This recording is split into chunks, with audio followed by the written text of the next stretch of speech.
All right, I greet you in joy. I greet you in love. I greet you in peace. I greet you in understanding. And hopefully, this message finds you well. Hopefully, it does. All right. Okay.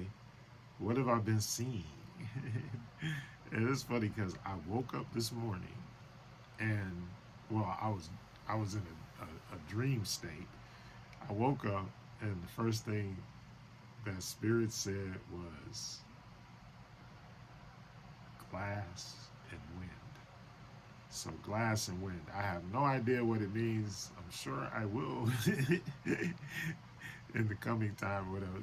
That's why sometimes you're just like you're a reluctant prophet or whatever it is, whatever they want to call it. But sometimes you just don't want to deal with it. But it is what it is. So then I get on. So as soon as I see that, because I'm like, why? Because I hated that. Why would I wake up like right when that was going on? But that's how it is sometimes. So I wake up, and then we get into this discussion about the primordial mother, about the feminine energy and all of that. And so and there was also a good preachable line that came up that I'm not going to use because it belongs to somebody else. But I think it'll preach, right? It'll preach. But anyway, um, the person knows who it is. You know who it is. Anyway, so it'll preach though.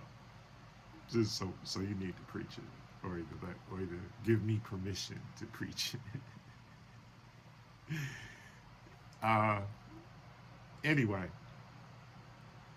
with that being said, um, so I started talking about the primordial, and I was like, and this is the stuff that's really been like eating away at me all week because I've been trying to explain to everybody like the return, this whole thing about the return of the feminine energy, and then them even still at this point trying to suppress it is crazy to me. And what's going on? And then I keep telling everybody, it's not really, it ain't really us. It's not. We don't have anything to do with it. We're just unfortunate beneficiaries. I guess I shouldn't even say.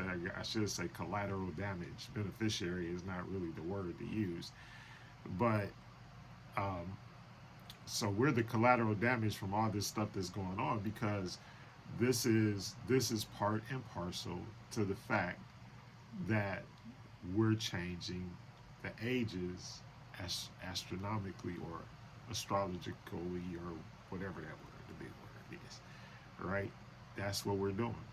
So we're making this transition, and as we're starting to make this transition, because you have to realize the Earth is also a living organism. It's also a living thing. So whether you want to believe it or not, whether you think so or not, whatever. But as we start to make these transitions, things are going to start to change. That's like you don't have to be like a great you know prophet or nothing else in order to understand like what's happening. What's happening is that we are transitioning from the age of Pisces into the age of Aquarius, and so the changes have started because it's going to take in terms of our time of like we look at the Gregorian calendar and the Gregorian clock and everything. So we need to know like what's the and this is stuff that I preached about like years ago, but I was once again ostracized and everything because it's like, look, we know there's certain things that we know, we know from what's going on. We don't need a whole bunch of, you don't have to be like some genius or something like that in order to figure some of this stuff out. It's not even necessary. It just isn't because if we knew the correct time. So once again, and there are people out there. I'm not saying that this doesn't exist, but there are people out there, especially in the Tibetan mystery system, that they operate um, as close to the original uh, uh, sidereal movements of the planets. All right. So they're operating within those parameters. So if you know, then we can actually plot out and figure out like when are these changes and when are they going to occur. You could actually plot it out. You can figure it out. It's not something that you can't figure out. So that's why. So things are going to change because of those movements. Just like a woman's body is calculated to the moon cycles, the same thing is true with the earth. So those sidereal movements, the movements of the earth and everything. So it might not be, so the climate change arguments and all of that kind of stuff, they may be valid, they may not be valid. We don't know how much authority we have, or how much whatever we do matters to what's going on in the heavens. Okay, because we don't know. But the things that we do know, we know that even the King James Bible contains the whole thing. It's in there, and talking about, and it's all talking about what? It's talking about your chakra energy and how to transform yourself from the physical into the spiritual, because you're going to end up in the spiritual. You got to travel. See, this is the whole thing. You have to eventually, you're going to have to travel through the ether, death. See, that's where the word death comes from. It comes from, but you have to be able to transcend the ether, and what everything is designed to do is to keep you a three-dimensional being. They don't want you to be the five. Really, you should be a five-dimensional being. And here's the thing. And all of the, no matter where you go on Earth, and whenever you're trying to get all of the spiritual elements from indigenous people, and it doesn't matter where you go, all of the things are lined up the same. They're lined up to a higher star system, which is either Sirius, Orion, Andromeda, whatever those star systems are, right? They're lined up to those star systems, and what do? And the basis of all the buildings and the basis of everything is what? It's calculated to the speed of light and the speed of sound. All right? And we know that that's what we are. And we are light. We are literally light beings. And since I got sick, and I had that the aorta illness and whatever I had, and I got this terrible thing called neuropathy. But it taught me something too. It taught me about the electrical energy that was in my body, because what happens is, it's like your nerves are kind of like shut down, and you have to like start retraining them, right? That's what it is. So you're retraining these nerves and things, but during the process, you feel all kinds of tingles and pains, and or just electrical pulses that like go up and down your leg or whatever. And you realize that that's like part of the energy that you're getting. And then when you start realizing about your chakras and what they're trying to do, all they're trying to do is they're trying to take you and force you into your lower nature, into your lower chakras. And most religious books talk about this in detail. No matter what religious book it is, back until the dawn of time. Whoever wrote a book, they wrote about it because they were like, because your energy is important, and the way you protect your energy and the way you put your energy out is important. It really is. And you don't realize. And then the other thing is the things that you need, because it's just like if you look at those Like if you look at science and you look at like certain cells, and when the cells are moving and all of that kind of stuff or whatever, or the, what is that thing, the centrifuge or whatever, and it's moving and it's moving and it's moving, then all the other cells are drawn to it. It's the same thing, but it's just that you are in this human body. Same thing, because the whole universe is made up of the same four elements, pretty much.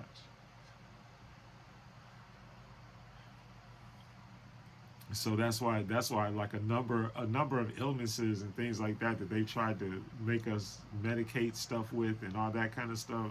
Basically, a lot of it just boils down to proper hydration, just being hydrated. Because your body is made up of what, depending on who you ask, 70 to 85% water. So you need a lot in order to keep yourself moving, right? And then you also need the other nutrients and all, I don't want to make this about nutrition, but anyway, so the primordial mother, which is what I'm trying to get to you, is in all and of all and in everything. And if there is such thing as this whole thing that y'all, this whole facade or whatever we've made up of God, it has to be her. And I'm going to prove it to you. Because you go to her, do you sleep? Even if you don't sleep, even if you're a horrible insomniac, and then that's actually what? It's dis-ease. Insomnia is a dis-ease. But everybody, your DNA and everything is set up so that you visit your primordial mother every single day. At some point, you go to sleep. So where is your consciousness? What is your consciousness while you're asleep? Because pretty much everybody is aware that you dream. People dream. Like, you want to, most people won't argue with me. If I ask them, I say, well, do you dream? Do you have dreams?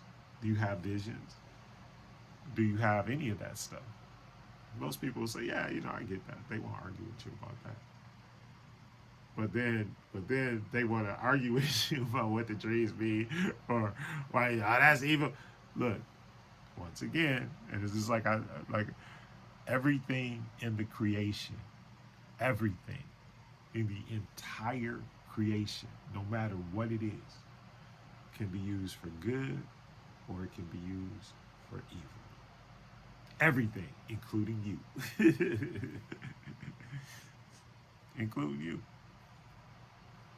So it's up to the consciousness or the conscious mind to decide whether it's going to be used for good or for evil. So because you can make up in your mind, and that's where the whole morality and being good and even the sin consciousness, which we don't, there is no such thing as sin. There's, sin does not exist. It's just nature. It's just your nature. You have a nature just like any other animal that's out there. That's why our ancestors used animals to depict our nature, not as gods, not as deities or anything like that. It was just like and all throughout our thing, because what did we see? What did our mother put here? Our mother put here, first of all, she put us in a garden, like one of the most beautiful. I mean, think about it. The earth is beautiful and the fullness thereof. The earth is magnificent, right?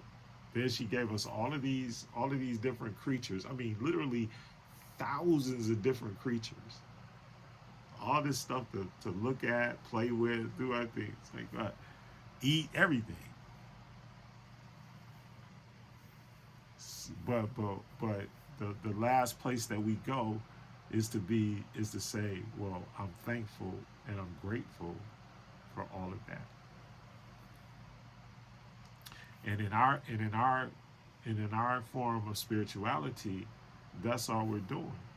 We're just trying to say, look, we understand that these aspects of our nature come through a certain way, and that's how they saw it. They saw the eagle fly. That's why the eagle is to this day the symbol of the United States of America, because they stole it from our ancestors. Mayat, her when she's out, what is she? She's covering you. She's covering you under her wings. He that dwells in the secret place of the Most High. Right? What is she doing? She's covering you under her thing, right? And what's your whole thing is what? Is to be able to weigh your heart against the feather. And that's her thing. So is that evil? Do you think that's evil? I mean, it could be. So remember, I'm saying, there's no hole. It's like a button thing, but there's no hole in it. That's things I was gonna put in my lapel. But anyway, and then look, my shirt ain't got a pocket. All right, whatever, man. So anyway, the bottom line is that none of this stuff, everything, all rituals, all spells, all anything like that, all of it, and every single religion has it. Without a doubt, because everybody is trying to manipulate the spiritual world so that their life or some aspect of their life will become easier, or some aspect of their life will become healed, or some aspect of their life will become whole, according to their understanding of what that is. According to their understanding of what it is, not according to yours.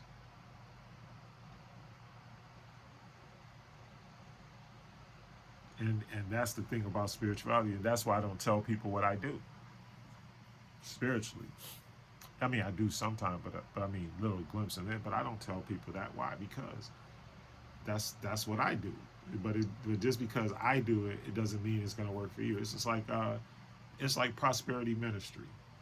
Like, okay, like I was in ministry. I was in many of those churches and stuff like that. And I'll tell you 100% that, there's not a whole lot of spiritual stuff going on. There's not a whole lot of fasting and praying and meditating, and especially meditation.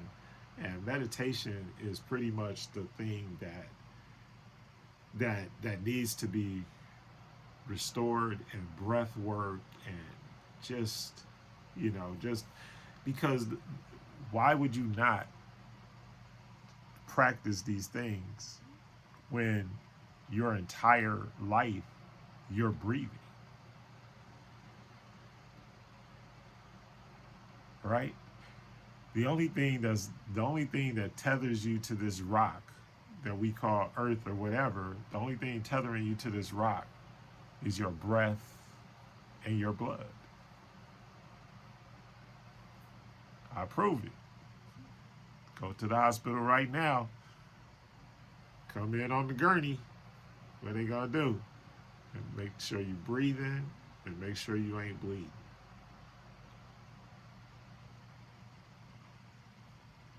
$100. Just say there's certain things that you got to understand that's what they are, and whatever you're doing, and whatever your spiritual practice or whatever, it should be to that end. The thankfulness and the gratefulness of just having my breath and my blood flowing through my body. Like the old timers say, the blood is yet still running warm in my body. Right? So it comes down to just a single but back to the primordial mother, back to the divine. If there is a such thing as God, it's got to be her. And if there is such thing manifested on earth, it would have to be a black woman. That's it.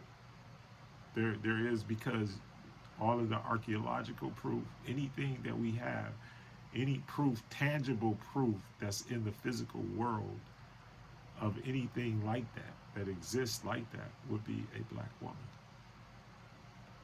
And we know that they venerate, in secret, they venerate the black Madonna, the black mother. They go in secret and worship her. They go in secret and praise her.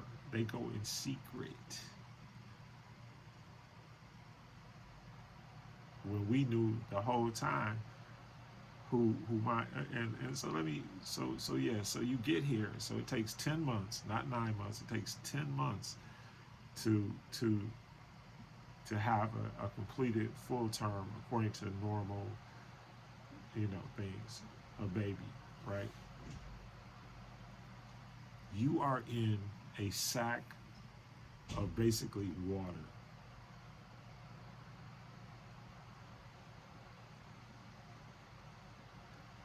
For that entire time, you're eating, you're sleeping, you're doing everything, and they have pictures of babies in that embryonic sac, right? And then some of them even look like they're smiling.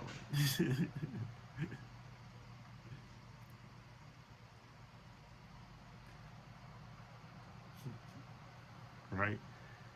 And then you get out here, right? But in order to get, but in order just to get to the sack, right? It's a process. It's like you literally beat out billions. Like there's 9 billion people on the planet, and just in your spermatozoan swim, that's if they use that, that's my word. In your swim up to the egg, you literally beat out billions of people. And this is where my whole stance on life, abortion, homosexuality, my thing is, if you exist, you exist. And if you exist, you're supposed to exist. Because they nowhere in the world you beat out billions of people, then hung out in darkness and water for 10 months, then bust onto the scene. Here's another primordial mother. What do babies do? They sleep. Who are they talking to? And when a baby is hungry, what does it do? It makes a primordial scream. It cries, it cries out. Who hears the cry? Primordial mother. Because what does the cry do to the actual physically manifested mother? It makes that mother react in a certain way.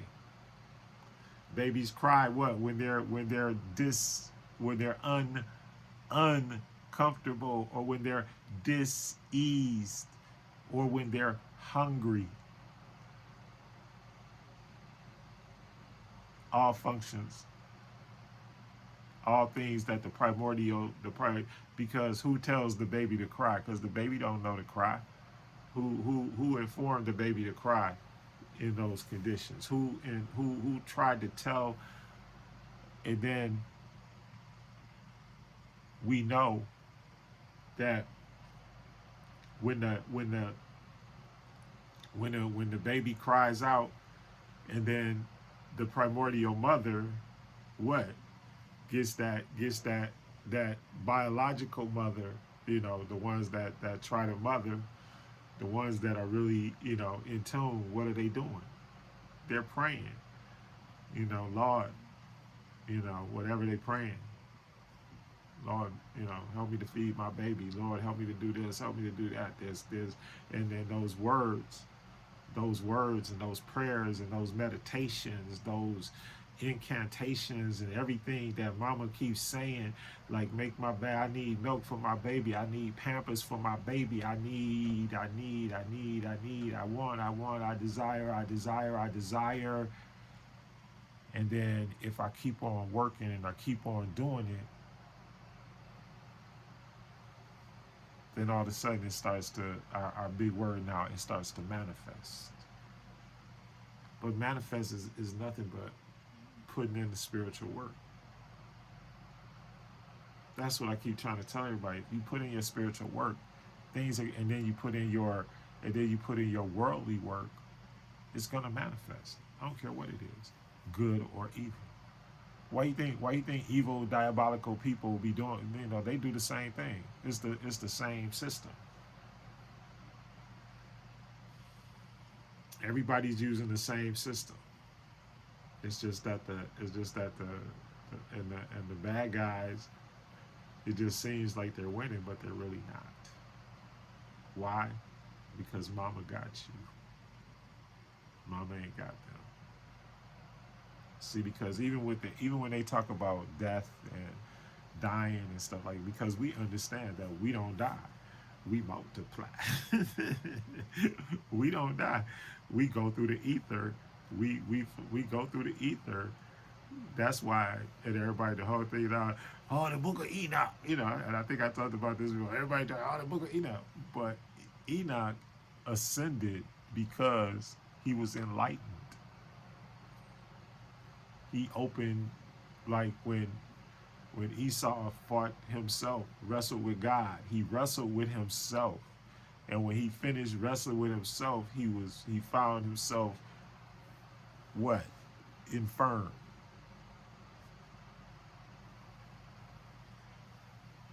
And then he realized that the only thing that was going to be firm, or the only thing that was really real or tangible, was the spirit. And that's when his third eye opened up. That's what that story is. It's not what you think. And I've heard it preached 400 billion times in 400 billion different ways. Enoch was enlightened. Moses wasn't here to see, he was that fictitious land of milk and honey and all that kind of stuff. No, Moses saw the promised land, even though their scripture tried to say he ascended.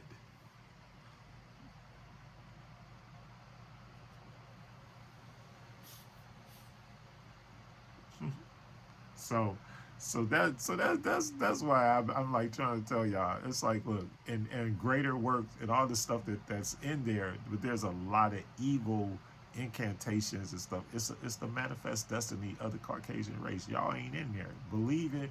If you got to believe in yourself that you're not in there. And what I preach is, I preach life. I preach Kemetic spirituality. That's how, and it's not to say that your book, because one of the tenets of our spirituality is that we honor all altars. And the church was not all bad, and it's still not all bad. It's just a part. It's just like I tell people about the broken clock moments. Everybody is spewing out different doctrine and different dogma and all of that kind of stuff. And most of it is just designed to maintain some kind of order or some type of, just some type of semblance of peace. And that's what most of it is. And most religions, that's what they're talking about. They're talking about how can we all live together in peace and be peaceful and caring and loving and kind towards people. Now, for people that practice my form of spirituality, we do that through Mayat, through the 42 negative, one part of that, but that's part of it. And it's to make us better people. And it's self-help. It's not negative towards anybody else. As a matter of fact, it works for everybody. Mayat works for everybody. Race, creed, color, sexual origin, don't matter. Practice Mayat, it works. Anyway, I love you all. Go enjoy life. Have fun. And don't let all this stuff stress you out. It ain't for you. It ain't for you, and it ain't really even about you. hydrate, drink your water, take your vitamins, and have fun no matter what you do.